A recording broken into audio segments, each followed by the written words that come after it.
আপনি কি কখনো এমন অনুভব করেন যে আপনি আপনার জীবনের সিদ্ধান্ত নিজে নিচ্ছেন না, বরং আপনার মস্তিষ্ক অন্য কোথাও থেকে নিয়ন্ত্রিত হচ্ছে? প্রতি 10 মিনিটে ফোন চেক করা, বারবার রিলস খোলা বা কারণ ছাড়াই কিছু খেতে ইচ্ছে করা, এগুলো শুধু অভ্যেস নয়, এগুলো ডোপামিনের ফাঁদ, যা ধীরে ধীরে আপনার মানসিক শান্তিকে নষ্ট করে দিচ্ছে। এবং সবচেয়ে বড় কথা হলো, আপনি বুঝতেই পারছেন না যে আপনি কিসের দাস হয়ে যাচ্ছেন। কিন্তু কি হবে যদি আপনি ডোপামিন নিয়ন্ত্রণ করতে শিখে যান? কি হবে যদি সেই একই ব্রেন কেমিক্যাল যা এখন আপনাকে বিভ্রান্ত করে, সেটাই আপনার উন্নতি, স্বচ্ছতা এবং অভ্যন্তরীণ শান্তির জন্য কাজ করতে শুরু করে? এই ভিডিওতে আমরা কথা বলবো কিভাবে ডোপামিনকে আপনার প্রভু নয় বরং সেবক বানাতে শিখবেন, কিভাবে আপনার মস্তিষ্ককে রিওয়ার্ড করবেন যাতে জীবনের প্রতিটি ছোট বড় আনন্দ স্ক্রিন থেকে নয়, আপনার ভেতর থেকে আসে। এখান থেকে আপনি পাবেন ডোপামিন রিসেট করার বৈজ্ঞানিক ও আধ্যাত্মিক উপায়, বাস্তব জীবনের উদাহরণ যেখানে ছোট পরিবর্তনে বড় রূপান্তর এসেছে, এবং সবচেয়ে জরুরি, একটি শান্ত ও স্বচ্ছ মনের সূচনা। আপনি যদি প্রথমবার এই চ্যানেলে এসে থাকেন তাহলে অবশ্যই সাবস্ক্রাইব করুন, কারণ এখানে আমরা শুধু কথাই বলি না, আমরা একসঙ্গে জীবন পরিবর্তন করি। তাহলে চলুন শুরু করা যাক আপনার মস্তিষ্ককে আপনারই পক্ষে আনার এই অন্তিম এবং সবচেয়ে জরুরি অধ্যায়। অধ্যায় 1, সোশ্যাল মিডিয়ার ফাঁদ। আপনি কি কখনো অনুভব করেছেন মাত্র 5 মিনিট স্ক্রল করতে গিয়েছিলেন এবং যখন হুঁশ ফিরল তখন আধ ঘন্টা পার হয়ে গেছে? এটা কোনো কাকতালীয় ঘটনা নয়, বরং এটি একটি গভীর মনস্তাত্ত্বিক কৌশল যা আপনার মস্তিষ্কের ডোপামিন সিস্টেমকে হাইজ্যাক করে ফেলে। চলুন বুঝি কিভাবে তাৎক্ষণিক পুরস্কার চক্রের ইনস্ট্যান্ট রিওয়ার্ড জাল কাজ করে। রিলস, শর্টস, এই সমস্ত প্ল্যাটফর্ম ছোট, দ্রুত এবং দৃশ্যত সমৃদ্ধ কন্টেন্টের উপর নির্মিত। প্রতিটি স্ক্রলে আপনি নতুন কিছু পান, মজার ভিডিও, ড্রামা, মিউজিক, আবেগঘন ক্লিপ এবং আরও অনেক কিছু। যতবার আপনি ভালো কিছু দেখেন, আপনার মস্তিষ্ক ডোপামিন নিঃসরণ করে, যার ফলে আপনার ভালো লাগে। কিন্তু আসল খেলা এখান থেকেই শুরু হয়। এখন আপনার মস্তিষ্ক বলে আরও চাই, আরও চাই। আপনি স্ক্রল করতে থাকেন, ডোপামিন নিঃসরণ হতে থাকে এবং আপনি একটি ডোপামিন লুপে আটকে পড়েন, যেখান থেকে বের হওয়া কঠিন হয়ে পড়ে। মস্তিষ্কের ওপর প্রভাব দেখো, মনোযোগের পরিসর হত্যা করা। যখন আপনি প্রতি 5 সেকেন্ডে নতুন উদ্দীপনা পান, তখন আপনার মস্তিষ্ক দীর্ঘ সময় ধরে একটা কাজে লেগে থাকার ক্ষমতা হারাতে শুরু করে। এখন বই পড়া বিরক্তিকর মনে হয়, গভীর কাজ করা কঠিন মনে হয়, কথোপকথনে মন বসে না, কারণ মস্তিষ্ক এখন ধীর গতির দুনিয়াকে মেনে নিতে পারে না। সামাজিক তুলনা।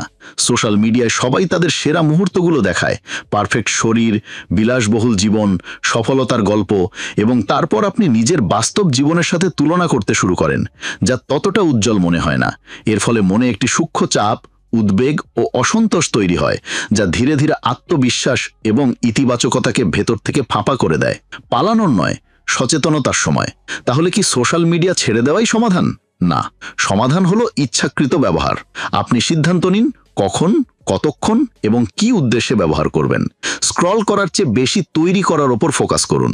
ডোপামিন ডিটক্স দিন রাখুন, যখন আপনি অ্যাপস ডিলিট করে দেবেন বা শুধুমাত্র জরুরি কাজের জন্য ব্যবহার করবেন। সকাল এবং রাতের রুটিনে সোশ্যাল মিডিয়া এড়িয়ে চলুন, কারণ এই সময়টাই আপনার মনকে রিচার্জ করার জন্য সবচেয়ে গুরুত্বপূর্ণ। শেষ কথা, সোশ্যাল মিডিয়া একটি শক্তিশালী টুল, কিন্তু যখন তা আপনার উপর নিয়ন্ত্রণ পেতে শুরু করে, তখন বুঝে নিন যে এখন সময় হয়েছে ডোপামিন লুপ থেকে বেরিয়ে আসার।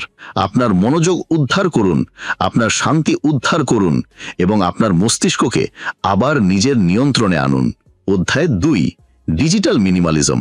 কখনো খেয়াল করেছেন, যখন আমরা সারাদিন ফোনে ডুবে থাকি, স্ক্রল, চ্যাট, বিনোদন, তখন মনটা ভারী মনে হয়, মনোযোগ বিক্ষিপ্ত হয়, মস্তিষ্ক ক্লান্ত হয়ে যায়। আর তখন আমরা ভাবি আজ প্রোডাক্টিভ মনে হলো না। কেন? আসলে যখন আপনি বারবার স্ক্রিনের দিকে তাকাচ্ছেন, তখন আপনার মস্তিষ্ক ক্রমাগত ছোট ছোট বিক্ষেপগুলির সাথে লড়াই করছে। আর এখান থেকে এই ধারণাটি আসে, ডিজিটাল মিনিমালিজম। ডিজিটাল মিনিমালিজম কি?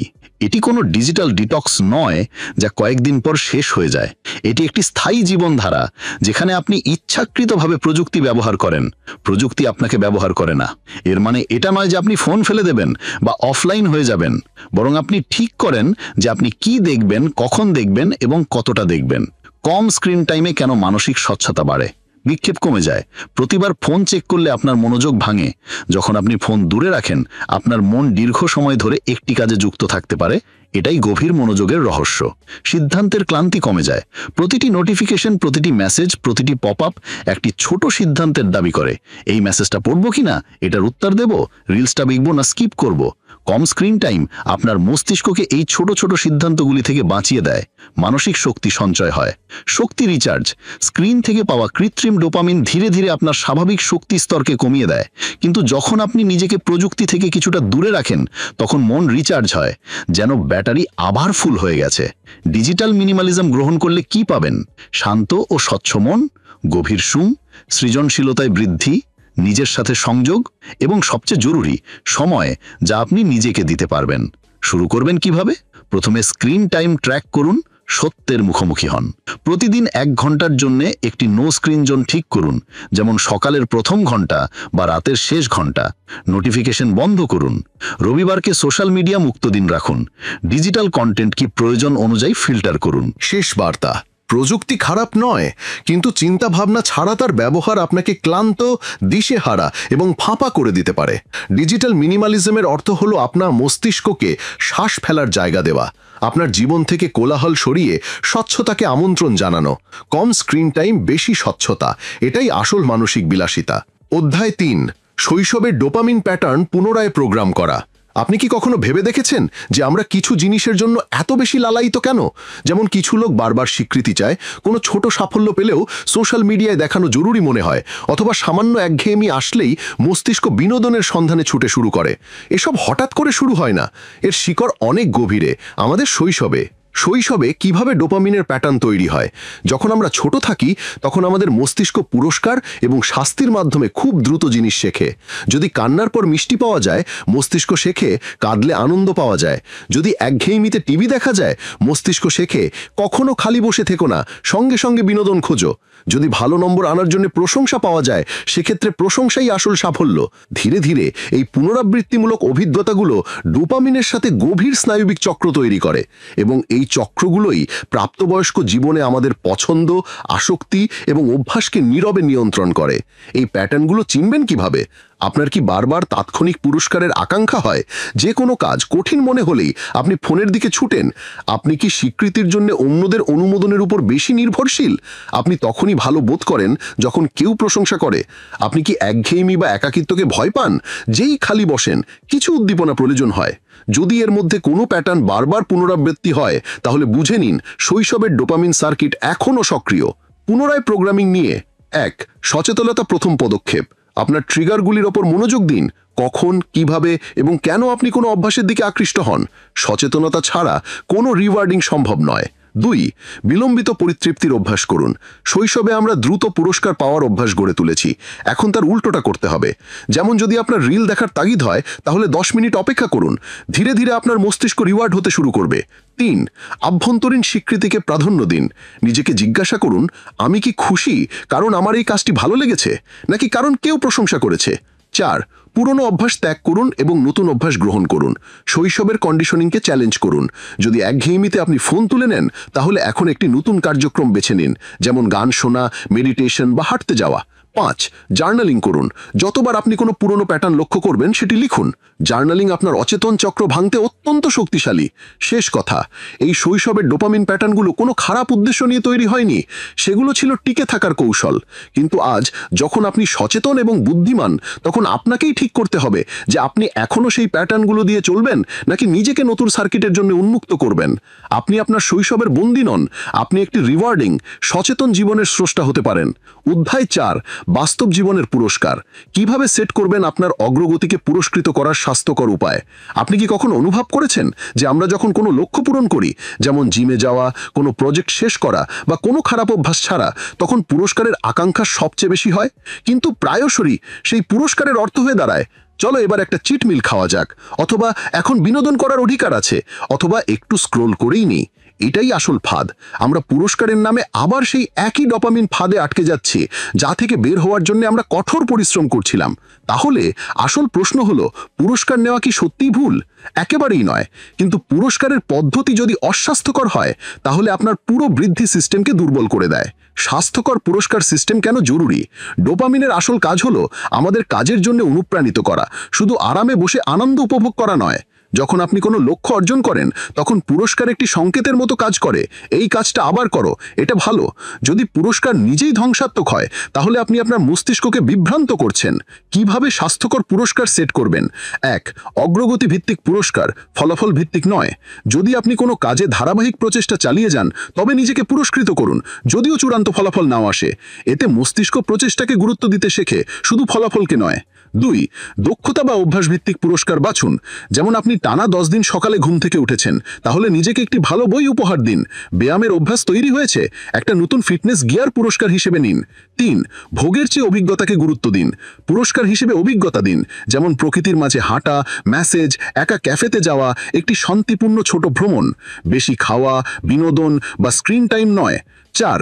ছোট ছোট পুরস্কারের সিস্টেম তৈরি করুন। প্রতিটি ছোট জয়ের জন্য বড় পুরস্কারের প্রয়োজন নেই। কখনো কখনো একটি গভীর শ্বাস নেওয়া, নিজেকে বলা আমি ভালো করেছি বা শুধু 10 মিনিট রিল্যাক্স করাও শক্তিশালী হতে পারে। 5. সামাজিক স্বীকৃতি নয়, আভ্যন্তরীণ স্বীকৃতি। পুরস্কারকে অন্যের দৃষ্টিতে যাচাই করার অভ্যাস ত্যাগ করুন। পুরস্কার এমন হোক যা আপনাকে ভেতর থেকে ভালো অনুভব করায়, যদিও অন্য কেউ না দেখে। 6. বিলম্বিত পুরস্কারের অভ্যাস করুন। তাৎক্ষণিক পুরস্কার ডোপামিনকে উচ্চ করে তোলে, কিন্তু যখন আপনি পুরস্কারকে কয়েকদিন পরের জন্য বিলম্বিত করেন তখন আত্মনিয়ন্ত্রণের সার্কিট শক্তিশালী হয়।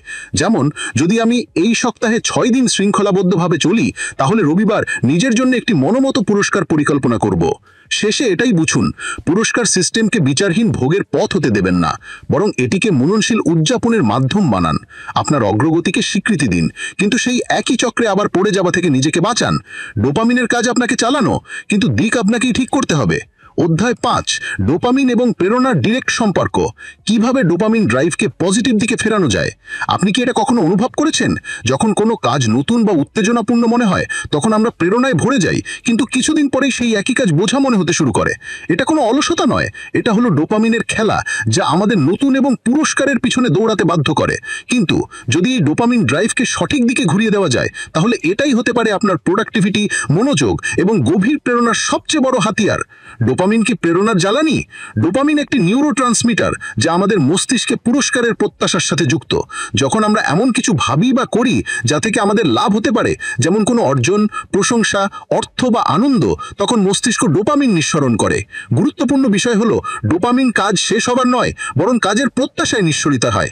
এটাই কারণ যে কোনো লক্ষ্য ভাবার সাথে সাথে প্রেরণা আসে, কিন্তু যদি সেই লক্ষ্যে পৌঁছানোর প্রক্রিয়া বিরক্তিকর হয় তাহলে ডোপামিন ধীরে ধীরে কমতে শুরু করে এবং প্রেরণাও কমে যায়। বিপদ কোথায়? আধুনিক জীবনে আমরা ডোপামিনকে তাৎক্ষণিক তৃপ্তির সাথে যুক্ত করে ফেলেছি। Like, shorts, junk food, gaming, এই জিনিসগুলো থেকে ডোপামিন তো পাওয়া যায়, কিন্তু দীর্ঘমেয়াদী লক্ষ্যের জন্য প্রেরণা হারিয়ে যায়, কারণ আমাদের মস্তিষ্ক শিখে যায় পরিশ্রম ছাড়াই সহজ পুরস্কার পাওয়া সম্ভব। কিভাবে ডোপামিনকে সঠিক দিকে ফেরানো যায়? 1. ডোপামিনকে রিওয়ার্ড করুন। প্রক্রিয়ার উপর বড় লক্ষ্যের পরিবর্তে দৈনন্দিন প্রক্রিয়ার উপর পুরস্কার সেট করুন। যেমন যদি আমি আজ শুধু 25 মিনিট গভীর কাজ করে নেই, তাহলে নিজেকে একটি শান্তিপূর্ণ হাঁটার সুযোগ দেব। মস্তিষ্ক শিখবে পরিশ্রম আনন্দ। 2. তাৎক্ষণিক ডোপামিন থেকে দূরত্ব তৈরি করুন। কিছুদিন ডোপামিন ডিটক্স করুন। কোনো সোশ্যাল মিডিয়া, জাঙ্ক ফুড, বিনোদন নয়। একঘেয়েমি সহ্য করতে শিখুন, এতে মস্তিষ্কের বেসলাইন ডোপামিন সংবেদনশীলতা ফিরে আসবে। 3. বিলম্বিত পরিতৃপ্তির দক্ষতা বিকাশ করুন। কোনো কাজ করার 30 থেকে 60 মিনিট পর পুরস্কার দিন, এতে মস্তিষ্ক শিখবে কাজ করার পরেই আসল সন্তুষ্টি পাওয়া যায়। 4. ছোট লক্ষ্য, ছোট পুরস্কারের সিস্টেম তৈরি করুন। পুরো মাসের লক্ষ্য না বানিয়ে আজকের 3টি ছোট লক্ষ্য তৈরি করুন এবং প্রতিটি লক্ষ্য পূরণ করার পর একটি ছোট পুরস্কার দিন, যেমন 10 মিনিটের মিউজিক ব্রেক, গ্রিন টি বা একটি ছোট স্ট্রেচিং। 5. আভ্যন্তরীণ প্রেরণাকে ট্রিগার করুন। মেডিটেশন এবং জার্নালিং ডোপামিন সিস্টেমকে রিসেট করে।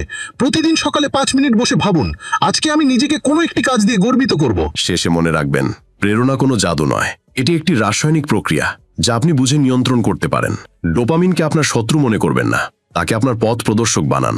যখন আপনি ডোপামিনকে সঠিক দিকে ফেরাতে শিখে যাবেন, তখন প্রেরণা শুধু একটি আবেগ থাকবে না, সেটি হয়ে উঠবে আপনার ভেতরের আগুন। অধ্যায় 6, ডোপামিন নিয়ন্ত্রণের সাথে জীবন ডিজাইন। আপনার দিন, কাজ এবং লক্ষ্য ডোপামিন ভারসাম্যের হিসেবে কিভাবে ডিজাইন করবেন? আপনি কি কখনো ভেবে দেখেছেন কেন কিছুদিন আমরা লেজার ফোকাস থাকি এবং কিছুদিন লক্ষ্যহীন এবং বিক্ষিপ্ত? আসলের উত্তর হলো ডোপামিন ব্যালেন্স। ডোপামিন শুধু সুখের রাসায়নিক নয়, এটি নির্ধারণ করে যে আমরা কোন বিষয়ে আগ্রহী হব, কোন কাজ শুরু করব এবং কখন ক্লান্ত হয়ে থেমে যাব। তাই যদি আমরা আমাদের জীবন, রুটিন এবং লক্ষ্যগুলিকে ডোপামিন সিস্টেম অনুসারে ডিজাইন করি, তাহলে আমরা বার্নআউট ছাড়াই মনোযোগী, সন্তুষ্ট এবং ধারাবাহিক থাকতে পারি। ডোপামিনের স্বাভাবিক ঢেউ। ডোপামিনের একটি স্বাভাবিক ঢেউ থাকে, উৎসাহ, তারপর আরাম, তারপর একঘেয়েমি, তারপর আবার উৎসাহ। কিন্তু আধুনিক জীবন, রিলস, নোটিফিকেশন, জাঙ্ক ফুড এই ঢেউকে নষ্ট করে দেয়। সবসময় উত্তেজনা চাই, তাই মস্তিষ্ক বার্ন আউট করে ফেলে। তাই জরুরি হলো আমরা আমাদের দিন এবং অভ্যাসগুলোকে এমনভাবে ডিজাইন করব যাতে ডোপামিনের স্বাভাবিক ছন্দ বজায় থাকে। ধাপ 1, উচ্চ ডোপামিন ক্রিয়াকলাপ দিনের শুরুতে রাখুন। সকালে ডোপামিনের স্তর স্বাভাবিকভাবেই উচ্চ থাকে। এই জন্য সবচেয়ে চ্যালেঞ্জিং গভীর কাজের কাজগুলো, যেমন লেখা, পরিকল্পনা, শেখা, এগুলোকে সকাল 8টা থেকে 11টার মধ্যে রাখুন। এই সময়টা হলো মস্তিষ্কের সোনালী অঞ্চল, কম বিক্ষেপ, উচ্চ মনোযোগ, সর্বোচ্চ পুরস্কারের প্রত্যাশা। ধাপ 2, নিম্ন ডোপামিনের সময় মননশীল কাজ রাখুন। দুপুরের পর ডোপামিন কমে যায়। এই সময় সৃজনশীল বা বিশ্রামের কাজ করুন। হাঁটা যাওয়া, জার্নালিং, গান শোনা, প্রশাসনিক ধরনের কাজ, এতে মস্তিষ্ক রিসেট এবং রিচার্জ হওয়ার সুযোগ পায়। ধাপ 3, ডোপামিন ফাস্টিং উইন্ডো রাখুন। প্রতিদিন 1-2 ঘন্টা এমন রাখুন যেখানে কোনো স্ক্রিন নেই, সোশ্যাল মিডিয়া নেই, শুধু সাধারণ বাস্তবতা, নীরবতা, পর্যবেক্ষণ, একঘেয়েমি। এই একঘেয়েমি আসলে আপনার ডোপামিন সংবেদনশীলতাকে রিস্টার্ট করে, যার ফলে ছোট জিনিসও উত্তেজনাপূর্ণ মনে হতে শুরু করে। ধাপ 4, লক্ষ্যে ডোপামিন অ্যাঙ্কর যোগ করুন। আপনার বড় লক্ষ্যকে ছোট ছোট ধাপে ভাগ করুন। প্রতিটি ধাপের পর পুরস্কার সেট করুন, যেমন 5 পৃষ্ঠা পড়ার পর 10 মিনিটের কফি ব্রেক। এতে প্রতিটি ধাপ নিজেই ডোপামিন চালিত হয়ে উঠবে এবং আপনি ধারাবাহিকতা বজায় রাখতে পারবেন। ধাপ 5, দিনগুলিকে চক্রাকারে সাজান। অতি প্রদানশীল বনাম পুনরুদ্ধারের দিন। প্রতিদিন 100% উৎপাদনশীল হওয়ার প্রয়োজন নেই। মস্তিষ্কের ডোপামিন চক্রে ভারসাম্য প্রয়োজন। উদাহরণ, সোম, বুধ বা শুক্রবার উচ্চ আউটপুটের দিন। মঙ্গল এবং বৃহস্পতিবার শেখা, অ্যাডমিনের কাজ। রবিবার ডোপামিন রিসেট দিন। প্রকৃতি, ফোন নেই, নীরবতা। ধাপ 6, রাতের সময় ডোপামিন লকডাউন। রাতে স্ক্রোলিং, বিনোদন এবং উত্তেজনার ডোপামিনকে অতিরিক্ত গরম করে তোলে। তারপর ঘুম ব্যাহত হয়, পরের দিন প্রেরণা ভেঙে পড়ে। তাই রাতে করুন উষ্ণ আলো, কাগজের বই পড়া, কৃতজ্ঞতা জার্নালিং, 20 মিনিটের শান্ত হওয়ার রুটিন। এতে পরের দিন তাজা ডোপামিন দিয়ে শুরু হবে। উপসংহার, ডোপামিন নিয়ন্ত্রণ করা মানে আবেগ নিয়ন্ত্রণ করা, শক্তিকে সঠিক পথে চালিত করা এবং দিশার সাথে জীবনযাপন করা। যখন আপনি ডোপামিনের প্যাটার্ন বুঝে আপনার লক্ষ্য এবং দিনকে সেই ছন্দে ঢেলে সাজান, তখন জীবন বিশৃঙ্খল নয়, বরং সুরালো হয়ে ওঠে। অধ্যায় 7, আভ্যন্তরীণ শান্তির জন্য ডোপামিন মাস্টারি। এখন শেষে, ডোপামিনকে আপনি কিভাবে আপনার জীবনের সেবক বানাবেন, প্রভু নয়। আপনি কি কখনো এমন অনুভব করেছেন যে আপনার কোনো জিনিসের সত্যি প্রয়োজন নেই, তবুও মন অস্থির থাকে? বারবার ফোন চেক করা, নতুন কিছু দেখা, মিষ্টি কিছু খাওয়া বা কোনো কাজ শেষ হতেই পরবর্তী উত্তেজনার সন্ধান, এসবই সংকেত যে ডোপামিন এখন আমাদের সেবক নয়, আমাদের প্রভু হয়ে উঠেছে।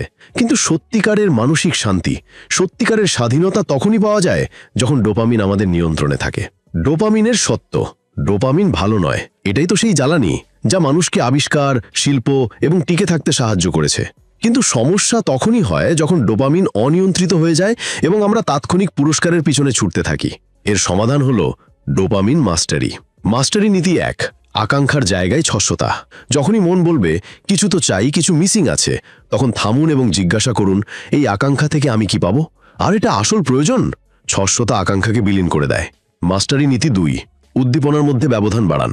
প্রতিটি উদ্দীপনার মধ্যে, যেমন রিলস, চিনি, নোটিফিকেশন, ব্যবধান বাড়ান। যেমন ইনস্টাগ্রাম দিনে 5 বার নয়, শুধু 1 বার খুলুন। চিনি প্রতিদিন নয়, শুধু রবিবারে। প্রতি 25 মিনিট স্ক্রিন টাইমের পর 5 মিনিট প্রকৃতির দিকে তাকিয়ে থাকুন। এতে মস্তিষ্ককে নলমি ডোপামিন ছন্দে ফিরিয়ে আনা যায়। মাস্টারি নীতি 3, উদ্দীপনা নয়, স্থিরতা খুঁজুন। শান্তি, একঘেয়েমি এবং আভ্যন্তরীণ নীরবতা, এগুলো প্রথমে অস্বস্তি সৃষ্টি করে, কিন্তু ধীরে ধীরে একটি স্থায়ী আনন্দ ফুটে ওঠে। অভ্যাস করুন সকালে 10 মিনিট নীরবতায় বসা, একদিন কোনো স্ক্রিন ছাড়া থাকা, প্রতি সপ্তাহে একটি নো ডোপামিন ডে। এই মুহূর্তগুলি মস্তিষ্ককে রিসেট করে। মাস্টারি নীতি 4, ডোপামিনকে দমন নয়, পুনর্নির্দেশিত করুন। এই শক্তিকে দমন করবেন না, বরং এর ব্যবহার অর্থপূর্ণ কাজে করুন। কিছু তৈরি করুন, শিল্প, লেখা, নির্মাণ, কারো সেবা করুন, সাহায্য, শেখা, পথ দেখানো, নিজেকে উন্নত করুন, শেখা, ধ্যান, জার্নালিং। আকাঙ্ক্ষা থেকে সৃষ্টির যাত্রা, এটাই আসল মাস্টারি। মাস্টারের পূর্ণ সূত্র, ডোপামিনকে নিজের জন্য কাজে লাগান, তার পিছনে ছুটবেন না। যখন আপনার প্রতিটি কাজ কোনো গভীর উপলব্ধি থেকে আসে এবং প্রতিটি আকাঙ্ক্ষাকে আপনি সচেতনতার সাথে ধরে ফেলেন, তখন ডোপামিন এখন একটি হাতিয়ার হয়ে যায়, আপনার ইতিহাস নয়। উপসংহার, ডোপামিনের উদ্দেশ্য আপনাকে জাগানো, কিন্তু দাস বানানো নয়। আভ্যন্তরীণ শান্তি তখনই আসে যখন আমরা ডোপামিনের শিখরের পরিবর্তে জীবনের ছন্দকে গ্রহণ করতে শিখি। তো বন্ধুরা, এখন আমরা সেই মোডে এসে পৌঁছেছি যেখানে ডোপামিন আমাদের জীবন চালায় না, বরং আমাদের জীবনকে উন্নত করার একটি হাতিয়ার হয়ে উঠেছে। এখন আমরা জেনে গেছি যে যতবার আমরা বিক্ষেপেতে হারিয়ে যাই, যতবার আমরা তাৎক্ষণিক পুরস্কারের পিছনে ছুটি, ততবার আমরা দীর্ঘমেয়াদী সুখ থেকে দূরে সরে যাই। কিন্তু এখন আপনি শিখেছেন কিভাবে এই পুরো সিস্টেমকে আবার নিজের পক্ষে আনতে হয়, কিভাবে সচেতনতা, শৃঙ্খলা এবং রিওজারিংয়ের মাধ্যমে ডোপামিনকে আপনার উন্নতির অংশীদার বানাতে হয়। যদি আপনি এই পুরো সিরিজটি ফলো করে থাকেন, তাহলে আপনি এখন সেই রেয়ার গোষ্ঠীর অংশ যারা শুধু ডোপামিন সম্পর্কে জানেই না, বরং এটিকে সচেতনভাবে আয়ত্ত করতেও শিখে গেছে। এটাই পার্থক্য সাধারণ এবং উন্নত জীবনের মধ্যে। এই পুরো যাত্রায় সাথে থাকার জন্য আপনাকে আন্তরিক ধন্যবাদ।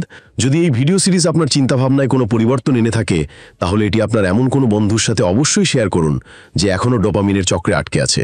আর হ্যাঁ, যদি আপনি এমন গভীর এবং রূপান্তরকারী কন্টেন্টের সাথে যুক্ত থাকতে চান, তাহলে অবশ্যই সাবস্ক্রাইব করুন। কারণ পরের বার যখন আমাদের দেখা হবে, তখন আমরা শুধু মস্তিষ্ক নয়, পুরো জীবনকে ডিজাইন করব উদ্দেশ্য, স্বচ্ছতা এবং শান্তির সাথে। ততক্ষণ মনে রাখবেন, ডোপামিন আপনার প্রভু নয়, আপনার সেবক। আপনার মন, আপনার মিশন। চলতে থাকুন।